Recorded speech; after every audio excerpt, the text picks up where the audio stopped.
One of the questions that I think is worth asking is, why is there so much emphasis on learning Torah in our religion? Why is there so much energy put into it? Why is it so important? We know that Talmud Torah, shakel keneged kulam, you take all of the mitzvahs, put them in one side of the scale, put Torah on the other, it far outweighs all of them. And the question is, why does Hashem want us to be so involved in learning? And especially when many of the things that we're going to learn have no practical application.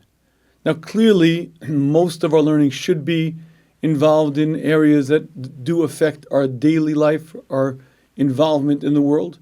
But certainly in your yeshiva years, a young man will spend maybe years learning things that have nothing to do with anything. And even when you become a fully mature adult, even if you're in the world and you're really, no matter who you are, there'll be huge segments of Torah that you're going to be involved in that have no connection to your daily life. And the question is, why are they relevant? Why does Hashem want us to do this? And why are they so significant? And to understand this a little bit better, we need to understand what I call the system of growth. And what is the actual way that the Torah was designed to help us, to change us, to make us grow. And it really has two dimensions to it. Let's start with what I call the first overlay, the basic problem that we human beings have. And that is that Hashem took I and the neshama, the pure soul, put I into a body, and his body has its own drives and desires, its own interests. And I am ever confused. I'm in this sort of getting it and not getting it mode, and I'm in this ever sort of mixed up, quasi-conscious, quasi-alert kind of state. I like to think of it almost like general anesthesia. Now, I'm not unconscious, I'm not out cold, but I never really feel things. I never really get them. And why is that? Because again, housed in this body, having to think through this concrete, slow brain, having to filter things through my mind, through my eyes, through my senses, everything gets distorted, everything is changed, and I never really get it. I never really understand it. If you'd like a mushal, imagine you have a beautiful, very expensive shortwave radio. This is a phenomenal radio. It can pick up signals from hundreds of miles from different continents. A very expensive, very delicate radio. And you even have a fine antenna. But you put the radio and the antenna 20 feet deep in a bunker surrounded by solid concrete. With 20 feet of concrete around every side of this radio, it's not going to pick up much of a signal. And no matter how fine it is, and no matter how clear the signal is, it's going to be staticky and it's going to be unclear. That's I. I was under the Kisei HaKavod and I understood everything. And I got it and I realized the consequences.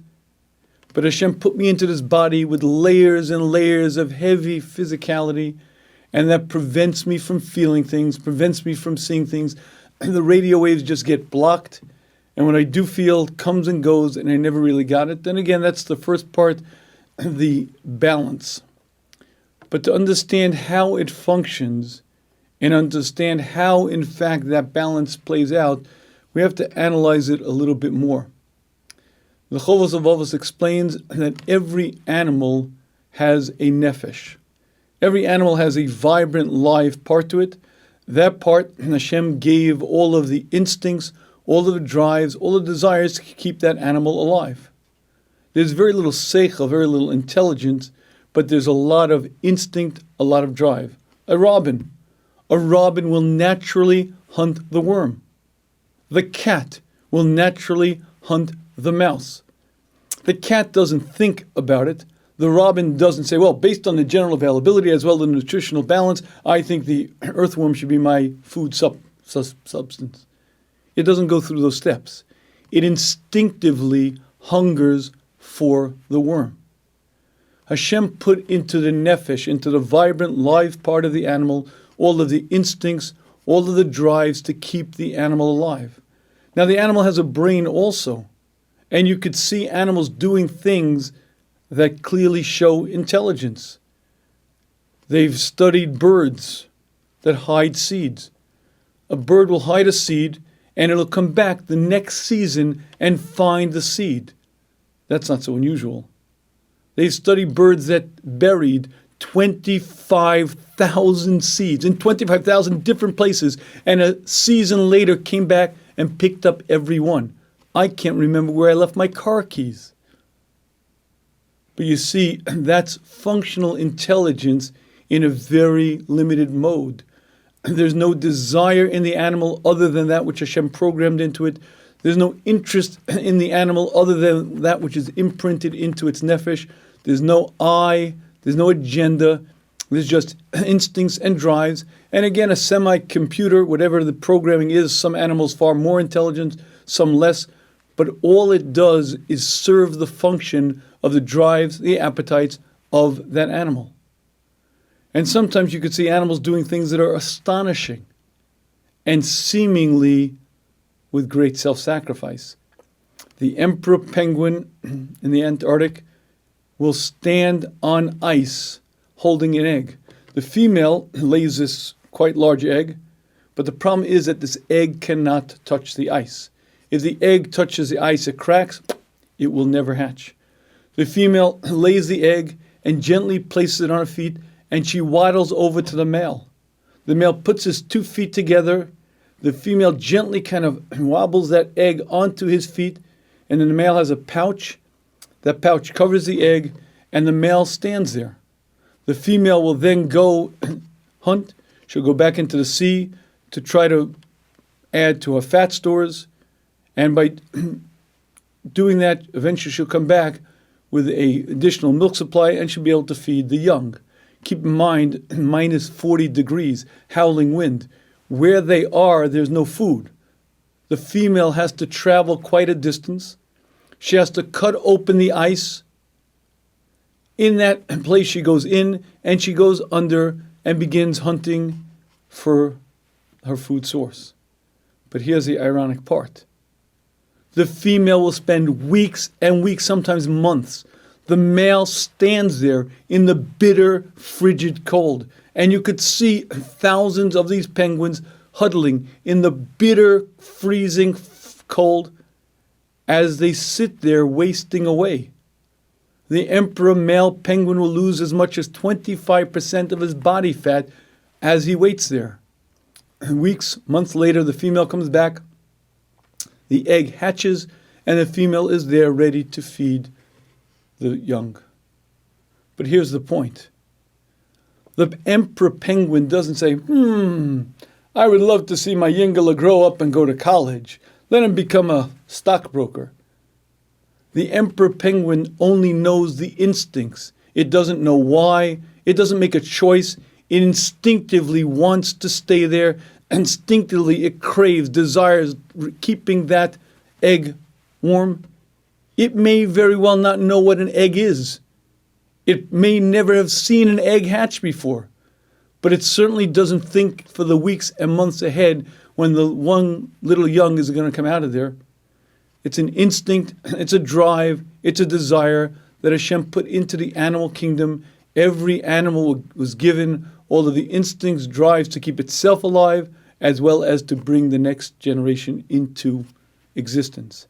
And if you'd like to see one of the wonders of our God's creation, if you'd like to see Hashem's handiwork, study the animal kingdom. Study birds involved in courtships. Look out, and you'll see a world replete with all that it needs to exist, to keep alive, to bring along the next generation. But interestingly enough, the Chovos HaLevavos explains that Hashem gave you and I just such an animal soul. Parallel to the animal soul in the animal, I have just such an animal soul. Within me are all of the instincts, all of the drives to keep myself alive, as well as to bring along the next generation. But you see, that's the mix. Part of me is brilliant and understanding. Part of me came from under the Hashem's throne of glory, and all that part wants to do is serve Hashem. All that part wants to do is learn, help others, do what's right and good and proper, because that part is brilliant, insightful, and only wants to do the right thing. But that part was put into this body, and this body has a nefesh, and that nefesh has instincts, drives, and desires that have nothing to do with the other part.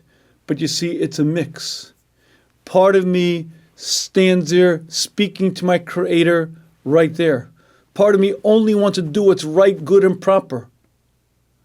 Part of me, when I hear the plight of a fellow Jew, says, "Oy, that's terrible." But there's another half of me. The other half of me couldn't care less. The other half of me says, "Who gives a darn? I don't care. I'm not interested in anyone else but me, my appetites, my hungers, I, me, I." But it's not I, me, I in an intelligent form. It's hungers, appetites, just drives, desires. And I have both of these functioning within me. And the strange part of it is we rarely think about ourselves, and we're rarely self-introspective enough to analyze, but you'll find different voices, different competing forces, different things going on. However, there's one more part to this. These two parts, we call it the chelik al-kimimal, the nefesh sichli, we'll call it the neshama part, and the nefesh bahami, both are fighting for primacy.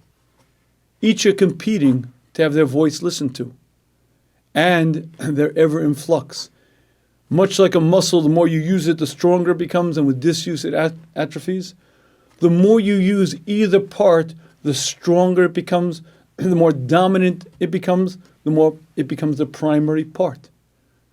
So, for instance, if a person uses his nefesh sichli to control the animal soul, the shift starts changing.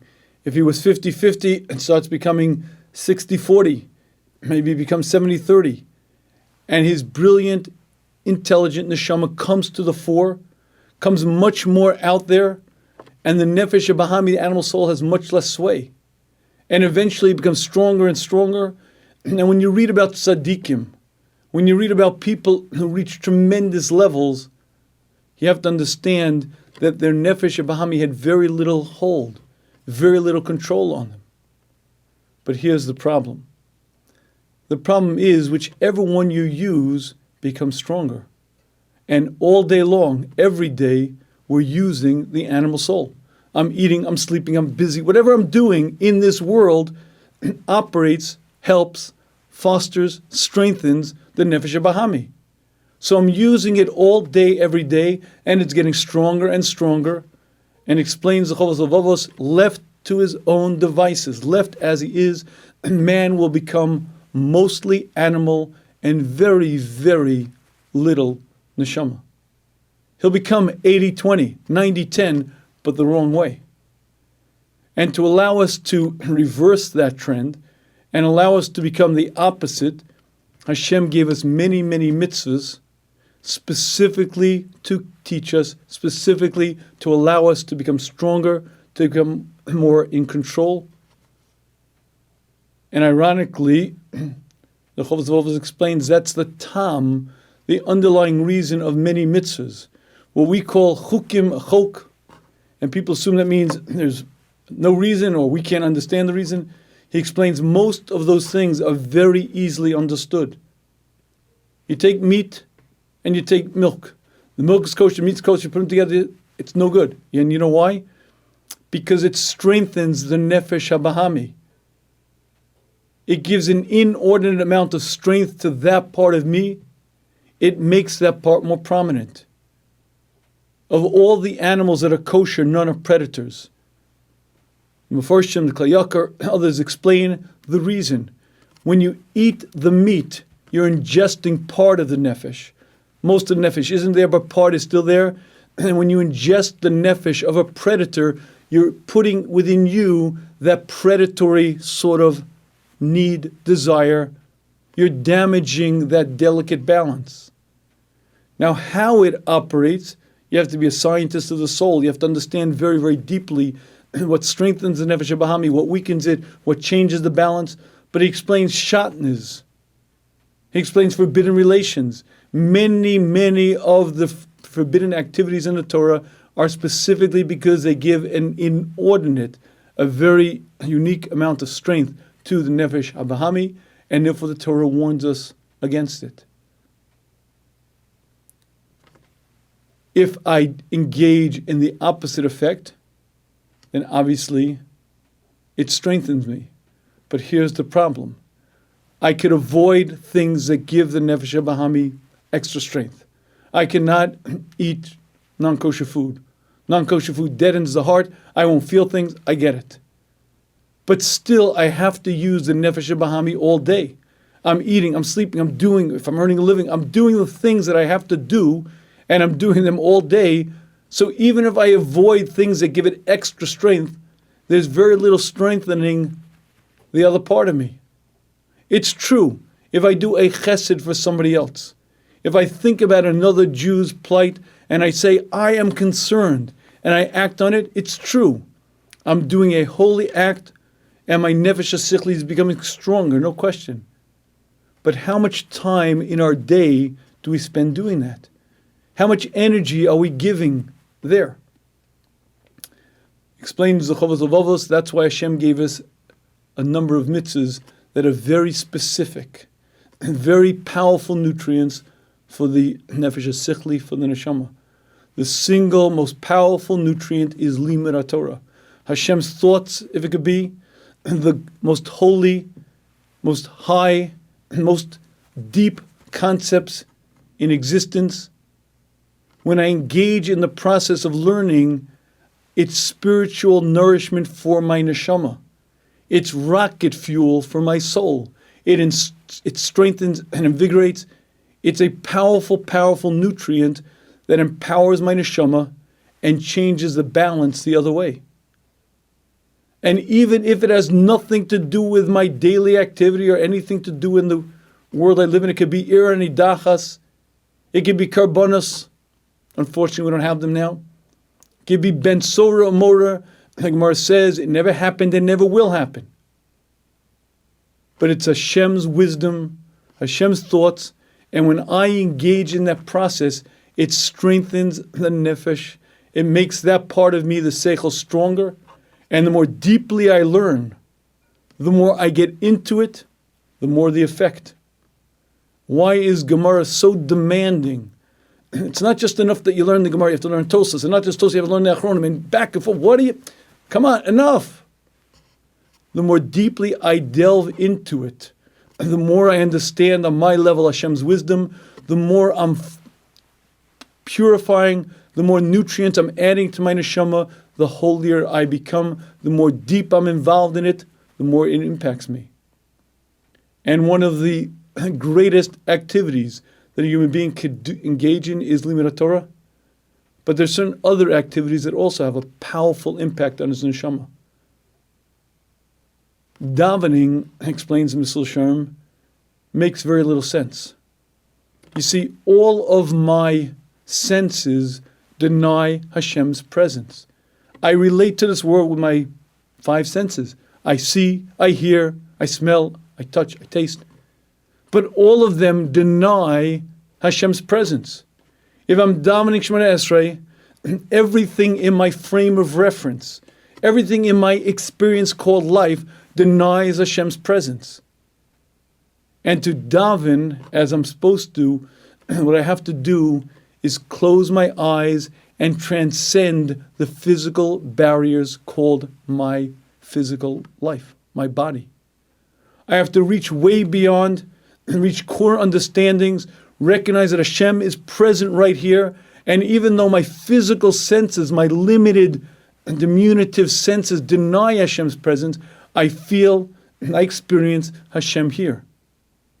And doing that demands transcending physical barriers, demands engaging in a very spiritual activity. Connecting to Hashem, relating to Hashem, rising way above. Learning is a very spiritual activity. davening is a very spiritual activity. And when you do this, what you do is you change the balance. When you engage in these things properly and use them as they're supposed to be used, you begin changing. And you reach a different perspective. Instead of 50-50, it's 60-40, maybe 70-30. And if you spend years and years doing it, you really, really change significantly the balance. And if you'll say to me, okay, but what's the manifestation? How do we recognize it? What's the nafkamina? What's the difference? I'll share with you something what I consider profound. Sometimes I hear women commenting about other women's mode of dress. And they'll say things like, it's not tznius. Why do they dress so tight? And so on. And when a woman says that, sometimes I am very unimpressed with the woman saying it. Why?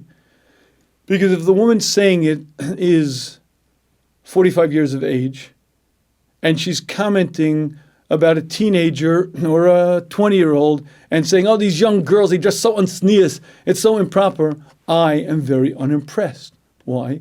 Because, madam, with all due respect, you're in your mid-40s. You don't look now as you did when you were 20 years of age.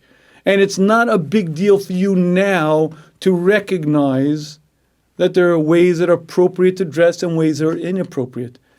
How did you dress? How did you speak when you were 20 years of age? That's the question I'd like to ask. You see, your perspective changes. When you're more mature, when you're in a different stage of life, and when you have a different worldview, well, guess what? It's very easy to look at things differently. And in that case, I happen not to be impressed. However, if you'd like to know one of the great accomplishments of growing in this balance, your perspective on everything in life changes. Every value changes. Your currency, what you consider important, what you consider significant, changes radically. If you're at a stage, as most people begin, you value things like money and honor, and wow, that's so important. But as you change the balance, it's not just that you change something within you, your entire worldview, your entire value system changes. And suddenly you pursue vastly different agendas. You're involved in very different things. And if you'd like a mushal to what I mean, imagine the following. Imagine you're a young yeshiva bachar. We'll make you 22 years of age. And you're friendly with this Baal Tshuva, an older gentleman. He comes to learn in yeshiva. He's about 65. Now, you've heard that he's quite successful, but, obviously he doesn't know much in learning, and you're very kind to him, you're very nice, and once a week you learn with him, and he grows, and etc. Okay. And one day he comes to you and says, Shmuel, I'm 65. I'm now fully frum, and I get it. I understand there's nothing in the world as valuable as learning Torah. I get it. But here's the problem. I'm just too old. It's not going to happen. I'm not going to make it in learning. But I know that in the world to come, there's nothing that has that significance, nothing that has an importance, and I have a problem. I desperately want to learn. I can't, and I was thinking about it. I don't know if you know this, but I have been very, very successful during my lifetime. In fact, wildly successful. Thank God I'm extremely wealthy. And I'd like to make you an offer. I will pay you to learn, and you and I will split the reward. I'll pay you handsomely. I'll pay you, and you and I will split the reward. Well, you listen, your ears are open, and you say, what do you have in mind? Shmuel, I'll pay you $1,000 an hour from now on in. Every hour you learn, I'll pay you. Every hour you learn, we split. You shake hands, and you agree. Let's go. Could you imagine the zeal, the energy you start learning with? Oh my God, $1,000, let's go. No coffee breaks, no interruptions. Your energy, your enthusiasm will be incredible. Why? Because $1,000 an hour, let's go. Well, here's the point. Chazal tell us that any earthly value, pearls, diamonds, are nothing. It's a pasuk, David HaMelech says, Pnimim, gold, fine gold, paz, it's all nothing compared to the value of words of Torah. But right now, that sure doesn't move me because those are words. But if I start changing my perspective, if my balance starts changing, all of a sudden, wait a minute, oh my goodness, more precious than gold, more precious than fine gold, oh my goodness, let's go. And as that balance changes, your worldview changes. And as your balance changes, you start valuing things more, your currency changes, and everything changes. Because suddenly you start getting it. And changing that balance is the most significant thing you can do, because then at that point, everything you value, everything you think about changes radically. I used to have a Mussar exercise that I would use when I was a young Beis Medrash guy. It is difficult to learn, and certainly with asmada, with energy, and it requires motivation, and it requires enthusiasm. So I used to imagine a little scene. You see, I was growing up at a little bit different time, and in my day, most of the fellows who went to high school with me didn't end up in Beis Medrash. Most of the guys ended up in college. And I didn't look, certainly in high school, like I was the fast track for yeshiva Beis Medrash program. And as a matter of fact, quite the opposite. And the first few years of learning, some of my buddies from the old days used to give me pretty rough time. And during Mussar Seder, I envisioned the following. I'm sitting in this wood box, almost like a sandbox. And I and my chavrusa are picking up the contents of the box. The contents of this large sandbox are diamonds, precious diamond, 2 carats, 4 carats, 10 carats. My chavrusa picks one, goes, look at this one. I said, oh, this one. Oh, look at it, 10 carats. Oh, look at this. Oh, it's a floor. I'll take this one. And one of my buddies from the old days comes around and says, what are you guys messing with little rocks? Look what I got. And he picks up a big earth stone, a 10-pound stone made of stone that he picked up in the ground. And he says, you guys are wasting your time with the little things. Use these big things. You see, the vantage point, the perspective is the key. If I could ever get it, the value of a mitzvah, the value of helping another Jew, the value of anything that Hashem commands me is beyond my belief. I don't get it because I'm in this thick body and I'm blocked. But the more I change that balance, the more I come to the fore, the more I realize, the more I understand, and the more I value things, and ultimately I value a vastly different sort of currency and a vastly different thing. And for that reason, you have to work very intensely on changing that balance. And again, all the mitzvahs in the Torah do just that. The averas, the things that the Torah warns us not to do, are to avoid things that give inordinate special strength to the nefesh bahami. And working on changing this balance is a main part of our avoda.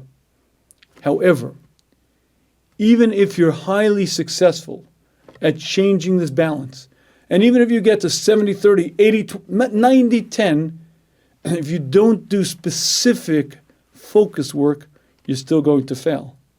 Let me share with you what I mean. When my son Shalom Ari was about, I don't know if he was 7 or 8, he used to read these books called Animorphs. Animorphs is a science fiction story. And part of the story is a yerk. A yerk is a little slug. A yerk would go into your ear, and the yerk would take over your brain. So basically, you might have wanted to go left, but the yerk wants to go right, so you're going right. You want to go forward, but the yerk wants to go backwards, and the yerk makes you go backwards. Yerk climbs into your brain, takes over your existence. Okay, my son said to me, Abba, isn't that a great mushal? Isn't that a great mushal to the Yetzer Hara? You don't want to do it, but the Yetzer Hara takes over, and you do it. Isn't that a great mushal? So he was a real little guy, so I didn't say it to him then. I told him, yeah, very good mushal. But I'd like to share with you that it's a terrible mushal. It's a terrible mushal. Why? Because you'd see when the Yetzer Hara takes over, it's not that he wants to do it and I don't.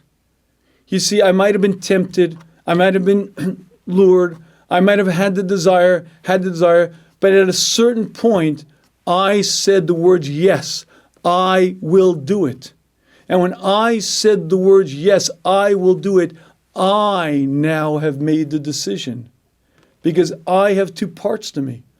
Part of me doesn't want to do it for the life of me, but part of me really does. I do, I don't. But I am both of those.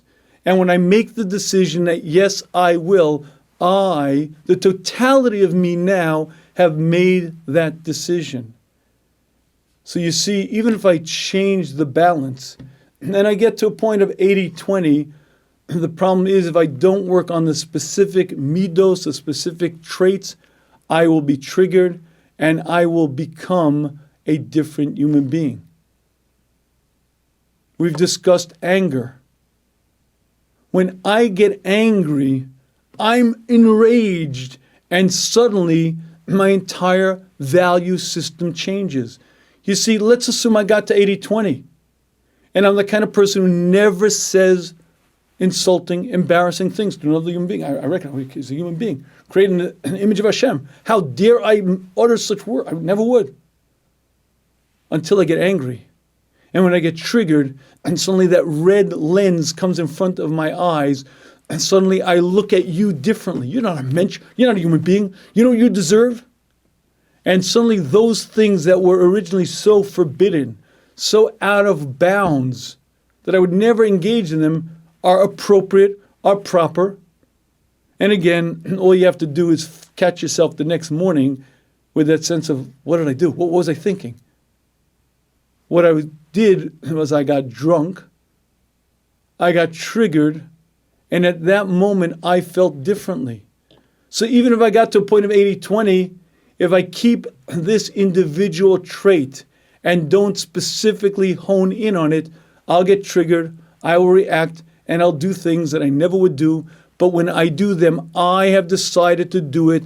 I have now changed, and I'm now in a vastly different place than I was a moment ago. And dealing with this second layer, the individual character traits, and preventing the emotional hijacking that occurs, has to be done specifically and exactly on the traits. Now, the traits might be anger, it might be arrogance, it might be a desire for wealth, a desire for materialism, it might be plain old desire. All of us have at least one specific area of weakness. That's why Hashem designed me. Hashem designed each of us with a very specific area, one area of real issue, but all of us have some issue with the various traits, with quite a number of them. And I'll share with you an example. Some people, their real Achilles heel is arrogance. Do you know who I am? You know who I am? I'm chashuv, I'm big, I'm smart, I'm brilliant. For some people, that's their real weakness, and they have to work on it. Because if they don't work on it, they're toast. You know how great I am? I am so great. I don't need Hashem. What do you mean, ask Hashem? I don't need anyone. And if you allow yourself to become inflated, forget about it. You can't serve Hashem. You'll be a horrible human being, and you will have very little in this world, and certainly much less in the world to come. However, it's not many people who really have an issue with arrogance, where that's their main problem. However, all of us have a little bit. Mussar Sharm says, Rov b'nei Adam, most people have an issue of arrogance. Now you may say, me? What do you mean? Not me. I'm not an egoist. I'm not a Baal Gaiva. What do you mean me? And I'll explain to you what I believe the Achronim mean.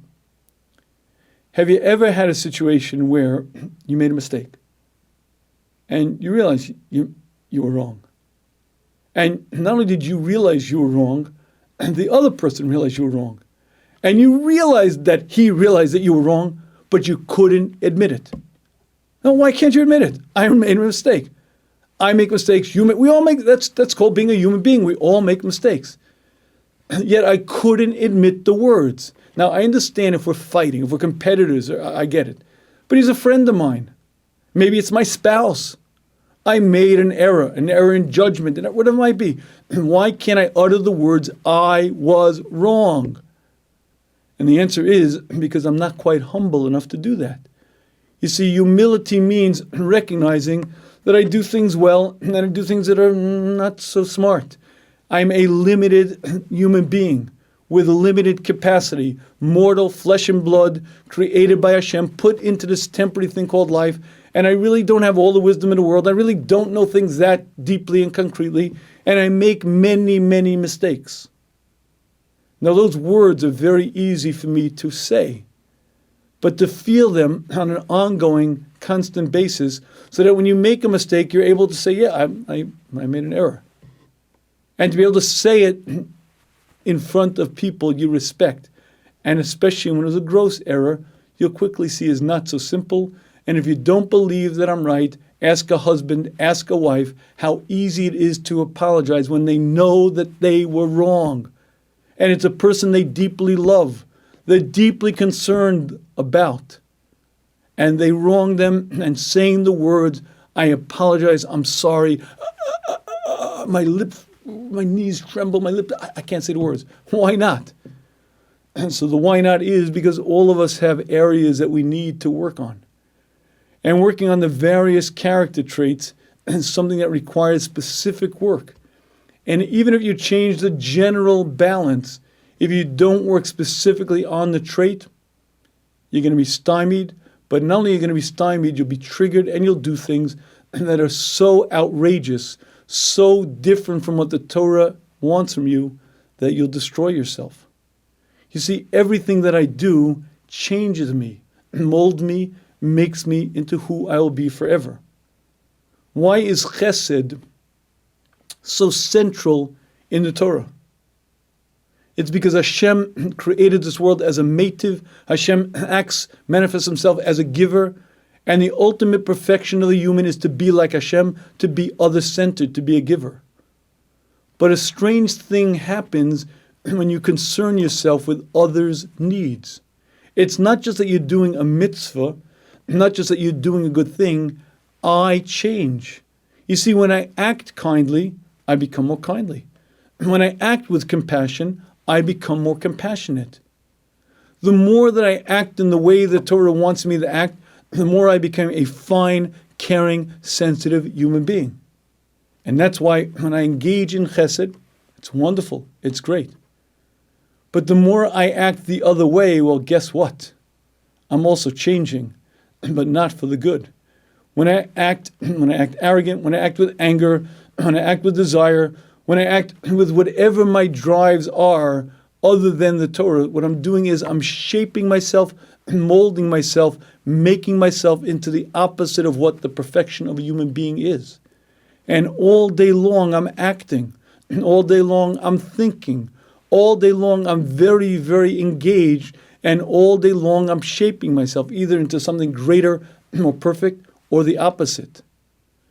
And any time I act in a selfish, self-centered mode, where I say it implicitly or sometimes explicitly, I don't care about you. Number one, I'm not acting nice and I'll hurt your feelings. But number two, I'm damaging me. I'm shaping myself, molding myself into what I'll be forever. And if you don't work on the specific traits, if you don't hone in on your major area that is your particular issue, and again, most or many of the other areas, what's going to happen is you're going to be involved in these things, you're going to have them flare up, and you're going to constantly be changing yourself to the bad, and you'll be constantly ending up in a different place. And even if you get to the 80-20, but if you have a sense of arrogance within your heart, forget it. Anger, forget it. Desire, you're going to do all kinds of things. A need to have the biggest house, the nicest house, the fanciest car. Whatever your needs are, if you engage in them, if you think in them, what you're doing is changing you and making yourself into the opposite of what you're supposed to be. But here's the problem. the problem is, okay, so how do I work on it? How do I change it? I have a temper. What do I do? I don't want it, but I got it. I don't want to wake up and feel I'm God's gift to humanity, but I do. What can I do about it? So it's rather interesting that the work on each specific area is often the same as the work in the general area. And let me explain what I mean. If you have a temper and you want to solve your anger problem, all you have to do is not get angry. And you solve the temper problem. But I don't mean that therefore you just won't get angry. I mean you'll solve the problem. And let me explain what I mean. When I was a young father, I made the discovery that there are two ways to do things, the smart way and the not so smart way. I used to give shiur, and Sunday we had the birthday parties for the kids, and I remember I would kind of play it a little bit close. If the party started at, we made sure the party started at 2, I basically got home at 1:30, and I had enough time, hopefully, to set up the house for what was needed. My wife did most of it, but my job was to blow up the balloons. So I remember clearly for one of the kids' birthdays, I came home at 1:30, and I'm a little bit tired, to be honest with you. Giving shiur, learning in the morning was challenging. But I came home, a half hour, no problem. And there was the bag of 50 balloons that I was to blow up and pin on the wall and have the place ready for the child's birthday party. And I took the first balloon and I took the second balloon and the third and the fourth. And by the fifth, I was, whoa, I got 45 to go. And I made an interesting discovery. And that is that if you stretch the balloon before you blow into it, it's a whole lot easier to blow them up. And while that's an interesting tidbit as a young father, I think there's a very important parallel. You see, anger is measured by frequency, duration, and intensity. Frequency means how often you get angry. Intensity means how furious. Duration is how long does it last. But you see, it starts like a new balloon. If you've never gotten really, really angry, and it never really lasted that long, it's not so easy to get you angry. But once you get angry, you kind of like blew that balloon up. And it's a whole lot easier to get you angry to that extent the next time, and it takes less. And if you get angrier still, and you really inflated that balloon, the next time it takes less of a trigger, and it's even easier to get you angry to that extent. And as you blow that balloon up, blow it up, what happens is it becomes easier and easier for you to become frequently, intensely angry, and the duration continues. Because like a balloon, the more you stretch it, the easier it then is to blow it up. However, unlike a balloon, the middos also shrinks. So if someone says the wrong line to you at the wrong time, and you manage to hold back and don't get angry, well, lo and behold, it becomes a little smaller. If you spend 2 weeks, and during that 2-week period, you avoid anything that caused you to get angry, and you make sure to run away, what happens is it shrinks. And all you have to do to cure an anger problem is not get angry. Because as you not get angry, it shrinks until it takes a lot more to get you angry, and suddenly you're back to the beginning point. And in that sense, at least in theory, working on anger is simple. Now, obviously, it's not so simple because he said that and I'm angry. And you have to learn the entire Mussar system, and you have to learn the understandings and the techniques not to get angry, not to allow it to get under your skin and everything that normally causes you to. But in the overall picture, the system is by not getting angry, you change. And when you change, it takes a lot more to get you angry. But you see, that's really how you work on each of the character traits, each of the middos, each of the things that take us away from our purpose in existence. And the less often that you get hijacked, the less that has sway on you, and less it has control. But you have to work directly on the trait. And it has to be directly on desire, directly on arrogance, and directly on laziness. Because if you don't hone in directly on that trait, you're never going to cure it. And I have a little mushal that I think well defines this. If a person says, I'm going to grow, I'm going to learn, I'm going to daven, I'm going to change that balance, and I'm going to get to 80-20, 90-10, and I will succeed, but they don't hone in specifically on the traits, on their issues, I have a mushal to what it's like. Imagine a man who gets drunk. And when he gets drunk, he often falls, and he breaks an arm, he gets a black eye, he's beat up, it looks like a war zone. And he says to himself, this is crazy. Every time I get drunk, I fall on my face. This is absurd. And he decides to deal with the issue. What does he do? He goes to ballet. Ballet teaches you balance. He works on his balance. So now, the next time I get drunk, I'm not going to fall on my face. Now, that's not exactly too clever. Why? Because when you're drunk, you're drunk. And all your fine balance isn't going to help you. And you see, that's the point. If I change the balance, but I don't focus directly on the middah, at that moment I got drunk with that trait. I got enraged or filled with desire or filled with jealousy or just so lazy to the core of my essence. And at that moment, I'm drunk with that feeling. And it doesn't matter if my overall balance is 90-10 or whatever it is. I am going to act at that moment as that person. And I'm going to change myself, make it far worse. And again, whether it's anger or arrogance, laziness, materialism, and I'm toast. And for that reason, it has to be both. Now, let's not make any mistake. If you change the balance, it does a great thing. Because suddenly I realize the damage that I do. You see, if I change the balance, whether by learning, by davening, by doing chesed, by doing the various mitzvahs in the Torah, and now I get from 50-50 to 60-40, my value system changes. And therefore I realize the damage of arrogance. I recognize the damage of laziness. And because of that, now I'm hugely motivated to actually address that issue. But I have to address it directly. And there's another advantage. If I change the balance, and I get to 70-30, I now have the bandwidth to actually apply myself and work on that area. You see, it takes a lot of emotional fortitude, and it takes a lot of strength to change ourselves. And that's what we were put on the planet for. Hashem created us imperfect and given the task of perfecting ourselves. But it takes a lot of strength, a lot of energy, a lot of emotional fortitude. And many people are depleted. And many times they're depleted because, the core of my essence, I'm empty. But when you change your balance, and you become 60-40, 70-30, and you're growing, you're accomplishing, there's a sense of empowerment within you. There's a sense of joy and happiness.